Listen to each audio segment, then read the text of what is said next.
Hoş geldiniz dostlar. Bugün Flutter Flow'da responsive bir to do yani yapılacaklar listesi uygulaması nasıl yapabileceğinizi göstereceğim. Çok fazla efor sarf etmeden kısa sürede yapabileceğimiz bir uygulama olacak. Çünkü Flutter Flow bir no code app builder. Yani lazım olmadıkça kod yazmadan uygulama geliştirebileceğiniz bir ortam sağlıyor size. Aynı zamanda tabii ki Flutter Framework, Dart kodlarınızı da, fonksiyonlarınızı, widgetlarınızı vesaire, kendi yazdığınız kodları da bu uygulamaya import edebiliyorsunuz. Çok güzel bir uygulama. Şimdi hiç kod yazmadan bir yapılacaklar listesi uygulaması yapalım sizinle. Flutter Flow'un arayüzü bu şekilde. Önce bir kayıt yapmanız gerekiyor. Kayıt yaptıktan sonra burada Create New'e basacaksınız. Yeni bir proje oluşturmak için. Buradan proje adını girmenizi isteyecek. To do app yazıyorum. Burada hazır template'ler var. İsterseniz kullanabilirsiniz. Ben kullanmayacağım. Boş uygulamadan giriyoruz. Şimdi projenizi kurduğunuzda böyle bir ekran gelecek size. Projenizin adını gösterecek ve paket adını gösterecek. Bunları direkt geçebilirsiniz. Altında önemli bir kısım var. Setup Firebase. Flutter Flow'da database olarak genelde uygulamanız için database olarak genelde Firebase'i kullanacaksınız. Firebase mobil app'ler için ya da responsive multi-platform app'ler için gayet yeterli bir e, database ve farklı işlevler de sunuyor açıkçası. O yüzden Firebase güzel bir seçenek Flutter Flow'da kullanmak için. Zaten Flutter Flow'un Firebase entegresi de gerçekten çok gelişmiş ve kullanılabilirliği yüksek olan bir entegre. Bunun dışında Flutter Flow'da Supabase entegrasyonu da var ama Firebase benim için daha güzel bir seçenek. Şimdi buradan bu Stop Firebase'i açıyoruz çünkü to do listelerimiz Firebase'de depolanacak. Next tab'e bastığımızda burada bizim Firebase Project ID'mizi istiyor. O yüzden şimdi Firebase'e geçip projemizi oluşturalım. Firebase'e geldikten sonra web tarayıcınıza şu adresi girebilirsiniz. https://console.firebase.google.com. Burada bir hesap açmanız gerekiyor. Hesap açtıktan sonra size böyle bir ekran gelecek. Proje oluşturmak için, yeni proje oluşturmak için. Buraya yine to do app yazıyorum. Ve size bir ID verecek. Sonra continue yapacaksınız. Buradan isterseniz Google Analytics'i kapatabilirsiniz. Ben açık tutacağım, bir zararı yok. Buradan Google Analytics ile ilgili bazı bölgeleri vesaire seçmenizi isteyecek. Bunları kabul ettikten sonra çok önemli değil buralar. Create Project bastığınızda yeni projenizi oluşturacak. Ve oluşması için beklemeniz gerekiyor.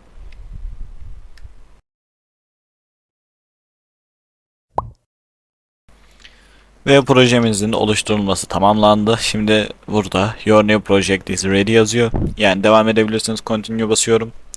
Ve projeme giriyorum. Projeme giriş yaptıktan sonra şimdi burada bizim bu uygulamamız için gereken birkaç şey var. Kurmamız gereken. Bir, authentication yani kullanıcı sistemi. Bu to do uygulamamız için kullanıcılar gelip bizim uygulamamıza kayıt yapacak. Ve biz de yapılacakları kullanıcıya göre, kullanıcı referansına göre göstereceğimiz için şu an bize öncelikli olarak bu lazım. Authentication lazım.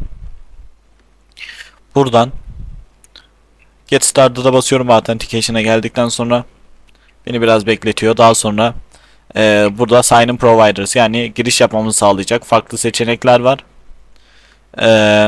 Buradan isterseniz Google, Facebook, Play Games, GitHub, Apple, Microsoft, Twitter vesaire seçebilirsiniz ama ben şimdilik daha basic olması için e-mail ve password seçeneğini seçeceğim.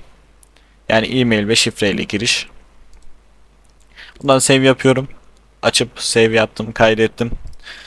Artık burası hazır. Tekrar Project Overview'a geliyorum ve bize başka lazım olan bir şey daha var. O da Cloud Firestore. Yani aslında Firebase'in asıl database olan kısmı. Bizim tüm verilerimiz burada depolanacak. Buraya gelip Create Database yapıyoruz. Tıklıyoruz. Create Database'e tıklıyoruz. Daha sonra Burada bize iki seçenek sunuyor. Start in Production Mode ya da Start in Test Mode. Ben Production modu seçeceğim. Next diyorum.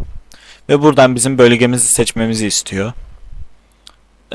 Projemizin bulunacağı bölgeyi seçmemizi istiyor. Ben buradan Europe'u seçiyorum. Çünkü benim için yeterli ve ülkemiz coğrafi olarak bu serverda daha yakın. O yüzden aslında bir bakıma internetinde daha uygun olması gerekiyor bu konum için.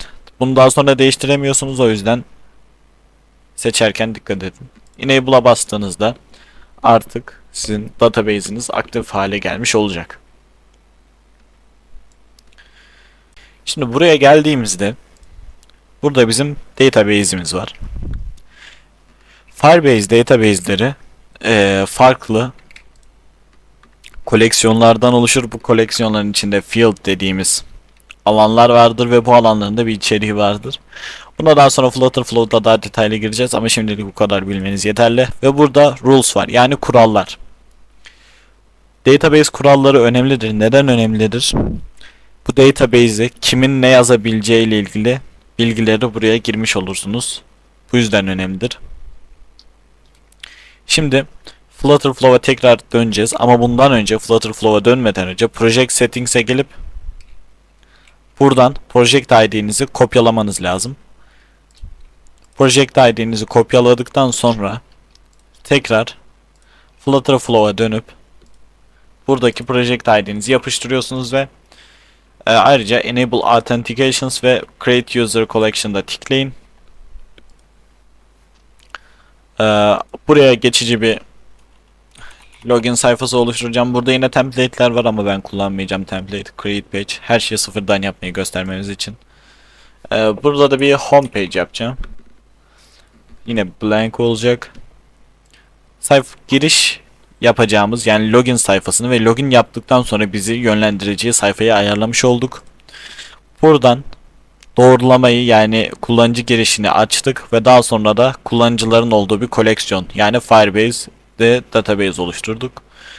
Artık Start Building'e connect yapıp şimdi bize bir hata verdi. Gördüğünüz gibi Flutter Flow does not have access to this Firebase account. Please add firebase.flutterflow.io as an editor to this project dedi bize.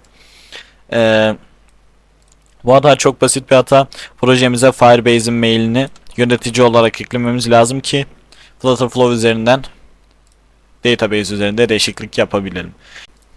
Firebase'e gelip buradan Project Overview'un yanındaki ayar tuşuna tıklayıp Users and Permissions yani kullanıcılar ve yetkiler kısmına gelip buradan Add Member'a basıp Flutter Flow'un mailini ekliyorum ve daha sonra editör olarak işaretliyorum ve Add Member dediğimde artık buradaki yetkilendirme işini bitirmiş oluyoruz.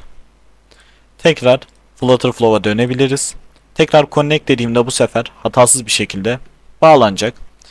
Şimdi buradan isterseniz Auto Generate Config Files diyebilirsiniz. Ben diyeceğim. Çünkü kullanışlı bir seçenek. Sizi burada birazcık bekletebilir. Çok uzun süre bekletmez. Config file'ı generate ettikten sonra yani ayarlar dosyalarını generate ettikten sonra tekrar bu ekran gelecek. Buradan Start Building yapıp başlayabilirsiniz ve bu Flutter Flow'un arayüzü arkadaşlar. Çok basic yani zor bir kısmı yok.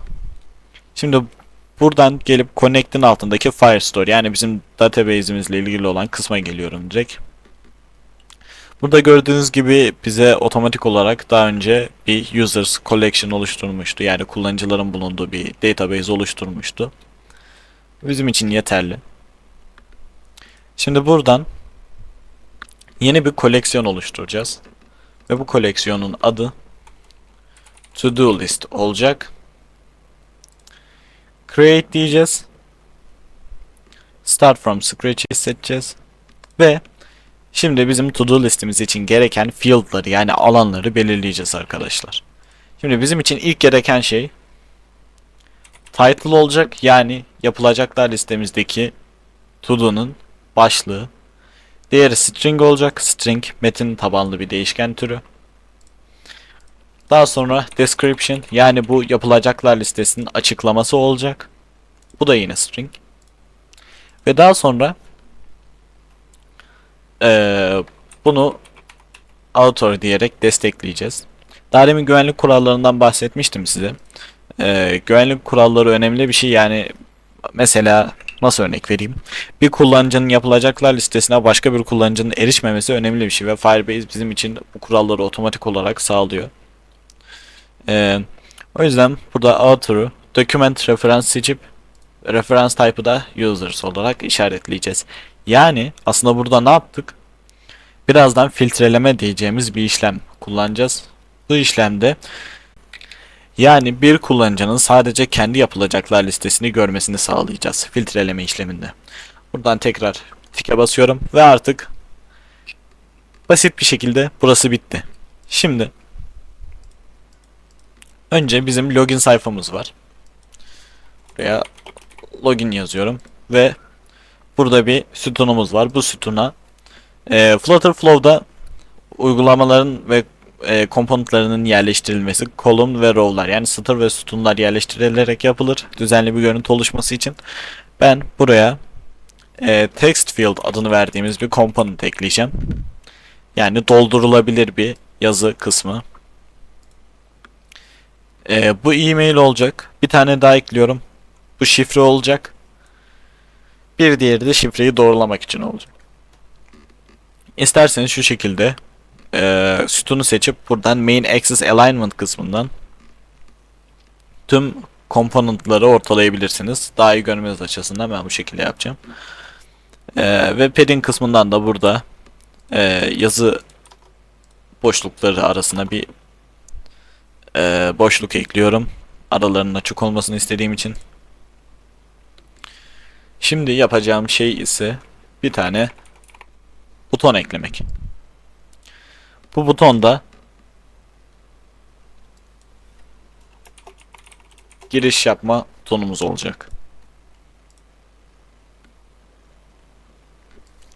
Aslında buraya şöyle bir şey yapabiliriz. Aynı zamanda bir kayıt kısmı da yapabiliriz aslında. Buradaki app bar'ı siliyorum. Ve buradaki sütunu tamamen buradan CTRL-X ile kesiyorum ve buraya gelip Tab View, yani Tab Bar adını verdiğimiz komponent'ı koyuyorum. Bu komponent birden fazla sayfayı tek bir aslında sayfada görüntülemenizi sağlayan bir komponent. Buradan gelip 3. sayfayı siliyorum çünkü bana sadece 2 tane lazım.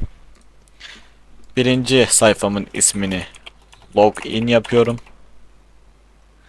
İkinci sayfamın ismini de sign up yapıyorum. İkinci sayfamız kayıt sayfası, birinci sayfamız giriş sayfası. Buradaki içerikleri yapıştırıyorum. Aynılarını buraya da yapıştırıyorum. Şimdi bunları isimlendirmemiz lazım, karışık olmaması adına. Giriş yapma sayfasında şifre doğrulamaya ihtiyacımız yok. Giriş yap olarak değiştirelim. Bunun adını sağ üstten giriş mail olarak değiştiriyorum. Daha düzenli olması için. Ve giriş şifre olarak bu kısımları değiştiriyorum. Daha sonra ikinci sayfamıza gelip buradan bunun adını kayıt mail olarak değiştiriyorum. Kayıt şifre olarak değiştiriyorum. Sessiz harf kullanmaya özen gösterin lütfen. Daha sonra da üçüncü kısım içinde kayıt şifre onay yazıyorum. Bunlar yeterli. Ve bu butonun label'ını, yani yazısını da kayıt ol olarak değiştiriyorum. Şimdi yapmamız gereken ilk sayfaya gelip buradaki butona bir action eklemek aslında. Önce bu sayfaya gelip buradan add action, daha sonra backend database kısmı var. buradan Firebase Authentication'a gelip login'i seçeceğiz. Giriş provider olarak biz Firebase'de e-mail'i seçmiştik. Burada da e-mail seçiyorum. Burada bize e-mail field yani e-mail'in girildiği yazı kısmını sordu bize. Buradan giriş e-mailini seçiyorum. Ve buradan da password field olarak da giriş şifreyi seçmem lazım. Ama burada yok diyor. Neden yok diyor? Biz buradan bu text label'ını, text field'ını şifre olarak ayarlamadık. Şifre olarak ayarlamak için de buradan aşağı geliyorum. Additional Properties kısmında Password Field diyor. Yani artık bizim yazılarımızı noktalı bir şekilde gösterecek. Yani şifreyi göstermeyecek. Buraya gelip giriş şifreyi seçiyorum. Ve artık buraya yazılan şifreye göre bizim kaydımızı yapacak. Şimdi tekrar bu sefer Sign Up kısmına geliyorum. Kayıt yapacağımız sayfaya. Burada da aynı şekilde Additional Properties kısmından şifre olarak ayarlıyorum buraya bu kısımları. Şimdi tekrar kayıt ol kısmına gelip buradan yine eylem sayfasına geliyorum. Action sayfasına. Add Actions diyorum. Ve buradan yine Backend Database, Firebase Authentication ve bu sefer Create Account'a basıyorum. Hesap oluşturmak için. Giriş provider olarak yine e-mail seçiyoruz. E-mail field, kayıt mail kısmı, password field, kayıt şifre kısmı. Şifre onaylama kısmını isterseniz koyarsınız, isterseniz koymazsınız. Size kalmış. Ama ben koyacağım. Kayıt şifre onayı da burası için setiyor. Burası için ayarlıyorum. Daha sonra Created Document Collection Users. Her şey doğru geliyor. Gözüküyor gözüme şu an. İsterseniz daha fazla alan ekleyebilirsiniz. Kullanıcı adı gibi mesela. Display name'i de buradan ayarlayabilirsiniz. Tamamen size kalmış. Ben ayarlamayacağım. Şimdilik yeterli. Şimdi buradan kayıt yaptıktan sonra bizim ana sayfamız var. Homepage. Yani aslında bizim yapılacaklar listemizin olduğu kısım. Şimdi buraya önce bir list view ekliyorum.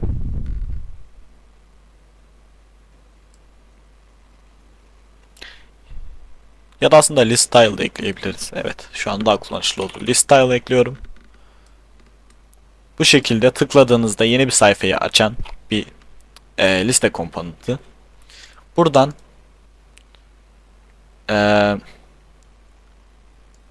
add action diyorum. Tıklandığında yeni bir sayfa oluşturalım.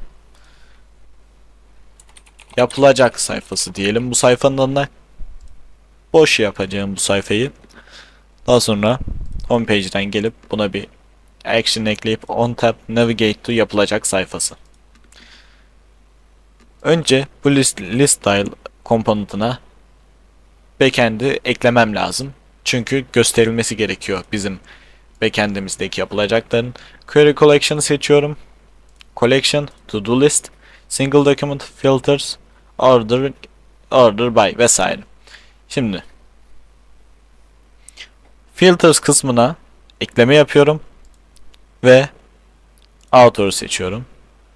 Relation equal to yani eşittir ki bu yapılacaklar listesinin oluşturucusu eşittir ki authenticated user yani giriş yapılmış kişi user reference. Biz bunu yaparak uygulamaya giriş yapan kullanıcının sadece kendi yapılacaklar listesini görmesini sağladık. Daha sonra confirm yapıyorum. Ayrıca bundan sonra yapmamız gereken başka bir şey daha var ki yapılacaklar sayfasının detay kısmına geldiğimizde yani yapılacakların içeriğinin gösterildiği sayfaya geldiğimizde şuraya detay yazayım da daha sonra kafanız karışmasın. Buradan page parameters ekliyorum. Add parameter. Bu sayfaya bir parametre tanımlamamız lazım ki tıkladığında tıkladığımız yapılacağın detaylarını göstersin bize. Parametrenin adı to do detail olsun. Type'ı da buradan document reference yani bizim to do listemizdeki tıkladığımız ürünün referansını buraya çekmesi lazım. Bunu işaretliyorum. Required olarak da işaretledim. Çünkü gerekiyor bu sayfanın çalışması için. Ve confirm yapıyorum. Buraya bir geri tuşu da ekleyebiliriz. Güzel oldu. Daha sonra tekrar yapılacaklar sayfasına geldiğimde biz buraya bir action eklemiştik. Yapılacaklar sayfasına detay eklediğimiz yapılacaklar listesinin detay sayfasına yönlendirdiğimiz bir action eklemiştik. Buraya parametreler kısmına pass yapmamız lazım. Yani iletmemiz lazım. Buradaki datayı o sayfaya ileteceğiz. Şimdi to do detail parametresine ileteceğiz ve buradan to do list document'tan referansı seçeceğiz. Burada her şey doğru mu diye bakıyorum ve her şey doğru. Confirm yapıyorum. Yani biz aslında tıkladığımız yapılacaklar listesi elemanını o sayfaya iletmiş olduk. Şimdi bu sayfaya gelelim.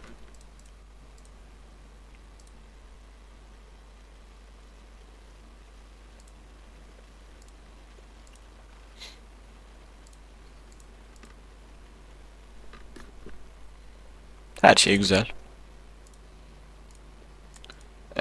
Ama önce buradaki sütuna gelip sütuna da aynı şekilde backend query olarak yapılacaklar listesine ekliyoruz. Burada da yine filtre olarak collection field yapımcıyı seçiyoruz ve eşit olması gerekiyor ki neye eşit olması lazım? Authenticated user'ın yani giriş yapan kullanıcının referansına eşit olması lazım. Confirm yapıyorum. Confirm yapıyorum. Ve bu şekilde bir liste oluşmuş oluyor karşımıza. Ben buradan aralarına yine bir padding koyacağım. Daha iyi gözükmesi açısından. Tamamdır. Sonra yapılacak detay sayfasına girdiğimde buradaki sütuna bir tane container atıyorum. Container aslında bildiğiniz içinde farklı komponentleri barındırabilen bir dikdörtgen. Tabi şeklinde bu şekilde daireye değiştirebiliyorsunuz. Dikdörtgen dediğime bakmayın ama. Şimdi ben bu dikdörtgenin kenarlarını buradaki border radius'u kullanarak yumuşatmak istiyorum. Border radius'u buradan 15 yapalım. Daha sonra bir box shadow eklemek istiyorum, yani gölgeli gözükmesi için ekliyorum ve daha sonra yüksekliği de bu şekilde kalsın. Zaten daha sonra farklı bir şey göstereceğim. Genişliğini de buradan yüzde olarak seçip %90 yapıyorum. Yani sayfanın genişliğinin %90'ına tekabül edecek şekilde genişlesin. Burada yüzdeleri kullanmak önemli. Neden? Çünkü responsive bir uygulama tasarlamak istiyorsanız bu değerleri aşina olmanız lazım. Mesela örnek veriyorum. Bu değerleri bir bilgisayar monitöründe gördüğünüzde bu şekilde olacak. Çok fazla genişlemiş oluyor. Biz bunu istemeyiz. O yüzden buradan maksimum genişliğini mesela 500 ayarlamamız bizim için yeterlidir. 500 ayarladığınızda büyük ekranlarda da uygun bir şekilde gözükecek. Kontrol ediyoruz. Gayet güzel. Şimdi bu konteyner'a bir text eklememiz lazım. Bunun alignment'ını ortalıyorum. Yani uygulamada ortada gözükecek şekilde, konteyner içinde ortada gözükecek şekilde ayarladım. Artık bu konteynerin yüksekliğini silebilirim. Bu konteynerin yüksekliğini sildiğimde bu konteyner kendi yüksekliğini otomatik olarak içindeki komponentlerin genişliğine göre ayarlayacak. Buradan bir 10'a 10 padding verelim. Yani boşluk ayarlayalım. Daha sonra bu sütuna gelip yine backend ekleme kısmına gelip add diyorum. Ve bu sefer query collection değil de document from reference. Hatırlayın, bir parametre oluşturmuştuk ve o parametreye bizim ana sayfada tıkladığımız dokümanı ayarlamıştık. Yani o yüzden şimdi referansı çekmemiz gerekiyor bu kısmına. To do list olarak seçiyorum. Bakın burada sayfa parametrelerinin altında bizim to do detail adlı parametremiz gözüktü. Buna tıklıyorum. Confirm diyorum ve artık buradaki bizim ürünlerimiz tıkladığımız yapılacaklar listesine göre değişecek. Bu kısma şu konteyneri kopyalıyorum ve yapıştırıyorum. Bu kısma buradan bu küçük ayar ikonuna tıklıyorum. Bu ayar ikonu bu yazıyı bir string'den, otomatik bir string'den farklı bir değer, bir değişken vesaire atamanızı sağlıyor. Bu to-do list document kısmına geliyorum. Artık buradaki doküman bizim parametreden çektiğimiz tıklanan doküman. Buradan title'ı seçiyorum. Yani başlık. Buradan description'ı seçiyorum. Ve aslında bu kısım bizim için bitmiş oluyor. Şimdi homepage'e geliyorum. Bu component ekleme kısmından tekrar ikonu seçiyorum ve icon button. Icon button içinde şu an güzel. Şimdi buraya tabi rengini, ikonun rengini background uygun yapalım. Tamamdır. Şimdi bu ikona tıkladığımızda bizim burada bir ikonumuz var. Bu ikona tıkladığımızda ne olacak? Bu ikon bizim yeni bir yapılacaklar listesi elemanı oluşturmamızı sağlayacak sayfaya bizi yönlendirecek şey. O yüzden yeni bir sayfa ekliyorum tekrardan. New page deyip buradan aslında buradan gördüğünüz gibi post olarak social post template'leri var ama ben kullanmayacağım. Boş oluşturacağım. Her şeyi tamamen Scratch'ten, yani temelden görmeniz için. Yeni yapılacak oluştur diyorum buraya. Şimdi buraya yine text field ekleyeceğim.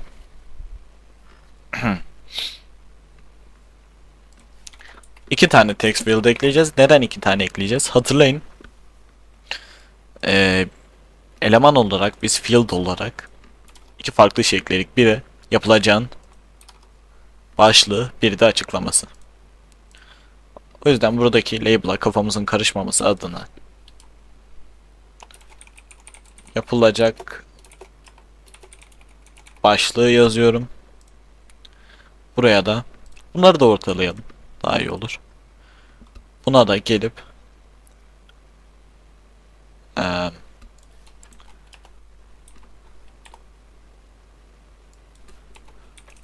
yapılacak yapılacak açıklaması yazıyorum.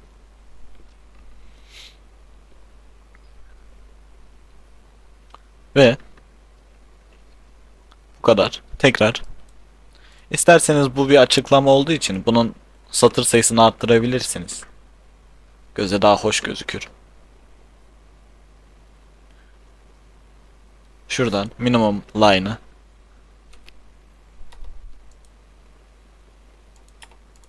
buradan minimum line'ı 4 yaparsanız maksimum line'da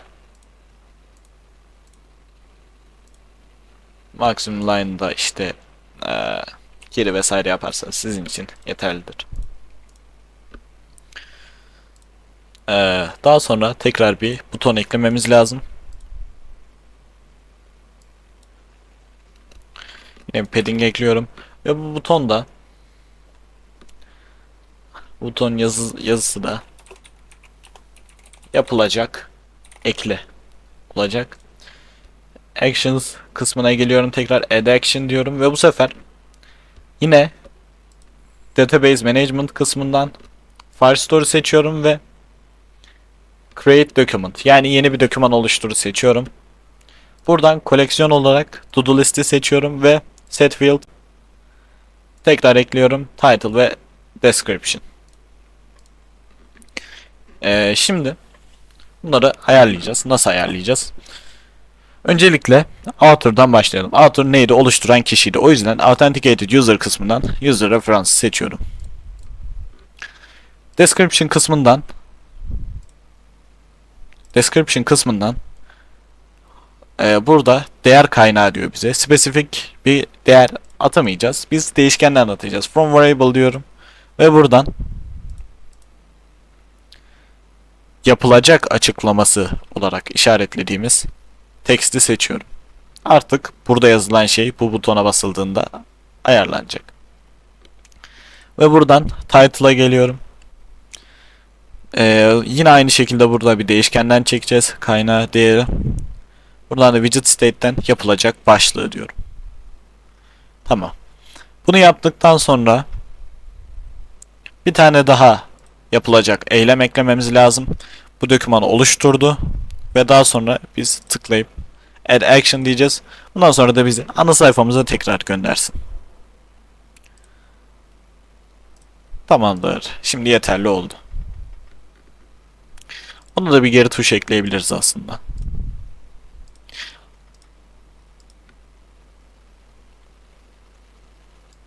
Şimdi genel temelleriyle bizim uygulamamız bitmiş olmalı.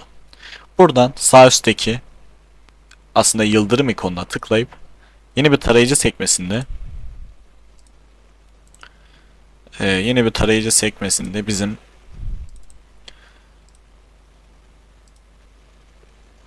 uygulamamızın ön gösterimini görüyor olmanız lazım. Tamam, bu şekilde açılıyor tarayıcı sayfamız. Uygulamanın oluşması için yani compile edilmesi için birazcık beklemeniz gerekiyor. Aslında biz Flutterflow'da bir şey unuttuk maalesef. Buradan ana sayfaya geliyorum. Biz burada yönlendirmeyi yapmadık. İkonumu seçiyorum. Add action diyorum. Navigate to post sayfası. Yani yeni bir post oluşturma sayfası. Bu kadar. Ama burada şu an test ettiğimiz için bunun yüklenmesini bekleyeceğiz. Projemiz yüklendi ama en son bir değişiklik yaptığımız ve bu değişikliğin uygulanması gerektiği için end session diyorum ve new session diyerek tekrar bir test modu açıyorum. En son güncel haline gelmesi için biraz bekleyeceğiz. Şimdi uygulamam yüklendi. Buradan login kısmına deneme Gmail ve deneme yazıyorum. Mail ve şifre kısmına giriş yap diyorum. Bana hata verdi. Çünkü şu an böyle bir uygulama yok database'de. Ayrıca Firebase'den eğer Firebase'e gelirseniz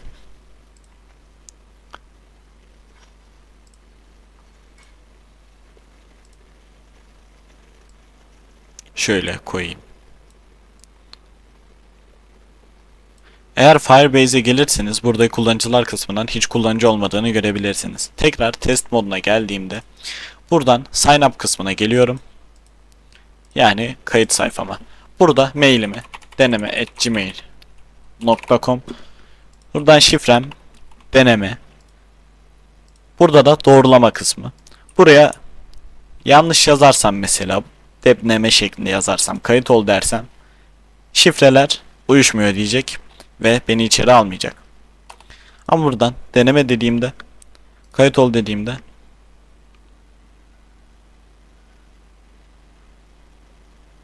artık Firebase'e geliyorsunuz ve bakıyorsunuz ki kullanıcımız oluşturuldu.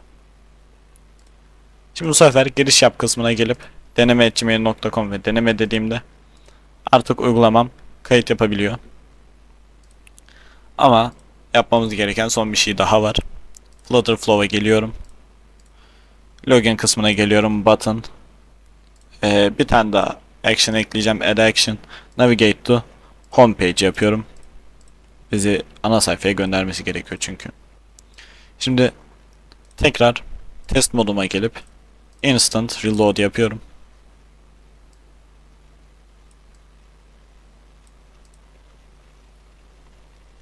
Bekliyorum yüklenmesi için. Tabi kısa sürecek bu sefer.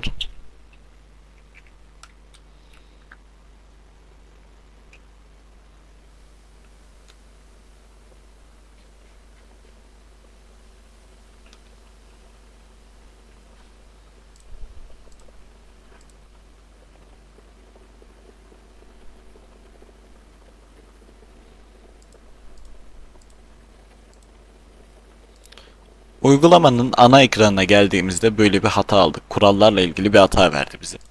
Neden bu hatayı verdi? Bu hatayı vermesinin sebebi biz Flutterflow'da Flutterflow'a uygun olan kuralları, Firebase kurallarını deploy etmedik, yani göndermedik. Buradan kurallar kısmından not deployed diyor. Data in the collection is readable by all users. To prevent unauthorized access, we recommend choosing tagged user so that only users are tagged. Yani burada demek istediği şey, şu an to-do list'teki itemları herkes görebiliyor. Bunu istemiyoruz biz. O yüzden buradan sağdaki kısımdan tagged user'ı işaretlememiz lazım. Buradan create tagged users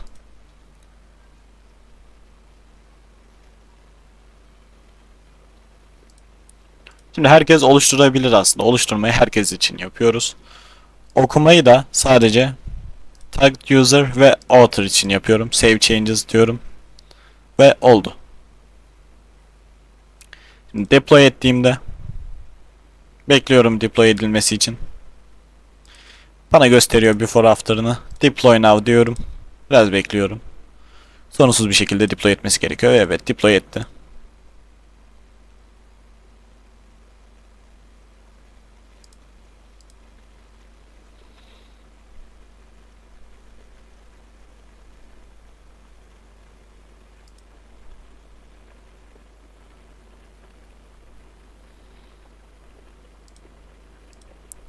Tagged user, author, save changes. Tekrar deploy ediyorum. Created user içinde tekrardan tagged user seçmemiz gerekiyor. Ve buradan deploy ediyorum kuralları. Ve daha sonra new session diyorum. New session dediğimde uygulamanın tekrardan yüklenmesini bekleyeceğim. Evet, uygulamamız şu an yüklendi. Bakalım, kontrol edelim herhangi bir sıkıntı var mı? Buradan iPhone 14 Pro Max seçiyorum çözünürlük olarak. Bekliyorum yüklenmesini.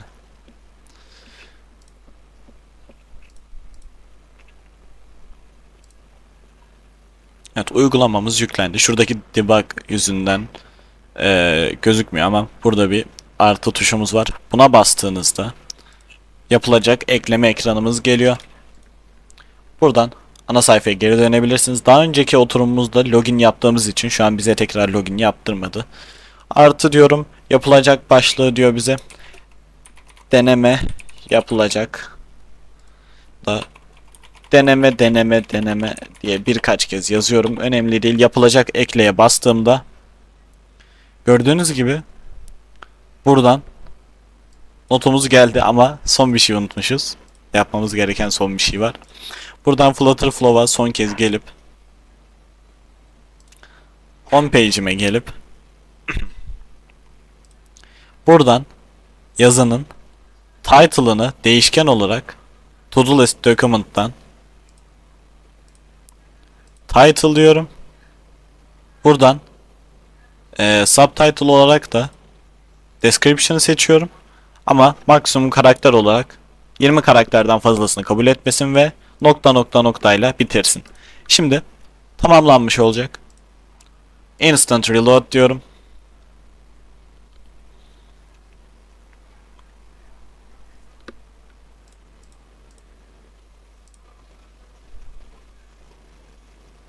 Hızlı bir şekilde reload ediyor kendini.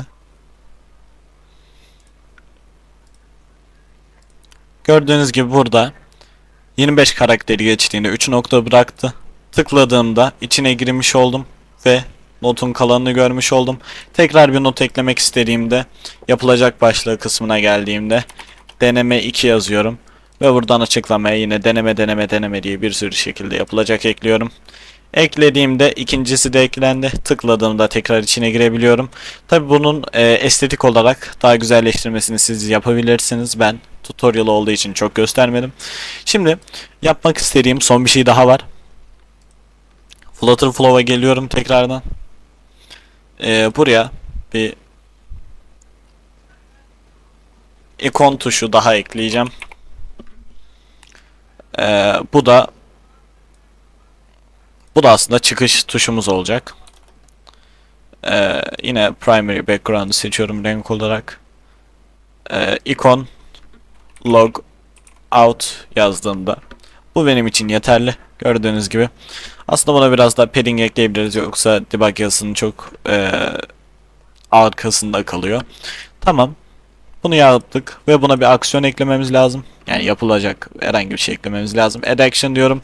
Buradan da direkt log out diye aradığımda Firebase Authentication'ın altında log out olarak gözüktü. Şimdi her şeyimiz tamam. Tekrar new session oluşturuyorum. Yüklenmesini bekliyorum. Şimdi size göstermek istediğim şey şu. Başkasının yaptığı yapılacaklar listesini başka bir kullanıcı görebiliyor mu? Bunu göstereceğim. Böyle olduğunda çünkü bir gizlilik problemi açığa çıkıyor. Bunu da engellemiş olacağız aynı zamanda. Tekrar yüklendi uygulamamızın ön gösterimi. Evet, yine yapılacaklarımız gözüküyor. Uygulamadan çıkış yapıyorum. Bizi tekrar login ekranına attı. Bu sefer yeni bir mail ile kayıt olacağım. deneme2@gmail.com deneme2 şifre deneme2 şifre bakalım. Aynen kayıt olduk. Kaydımızı yaptı. Bakın gördüğünüz gibi bu kullanıcının kayıtları başka bir kullanıcı tarafından görülmüyor. Görülemiyor daha doğrusu.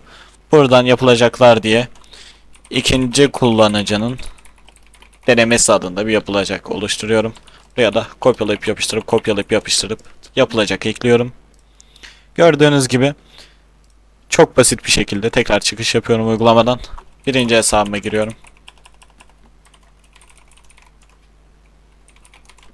Deneme diyorum. Giriş yaptım. Ve çok iyi bir şekilde önceki kullanıcının da yapılacakları gözükmüyor. Bu şekilde istediğiniz gibi kendinize özgü yapılacaklar listesi, çok basit bir yapılacaklar listesi hazırladık yarım saat gibi kısa bir sürede. Siz de bu şekilde hazırlayıp isterseniz kullanabilirsiniz, isterseniz Google Play Store, App Store ya da bir internet sitesi olarak yayınlayabilirsiniz. Ayrıca uygulamamızın responsive olduğunu söylemiştik, farklı ekranlarda ekrana duyarlı olacak şekilde görebilirsiniz. Gördüğünüz gibi videomu izlediğiniz için teşekkürler. Umarım beğenmişsinizdir. Beğendiyseniz ve size yardımcı olduysa like atmayı ve abone olmayı da unutmayın. Bu tarz daha fazla no code app builder'ları kullanarak içerik gelmesini istiyorsanız da yorum atabilirsiniz. Kendinize iyi bakın. Görüşürüz.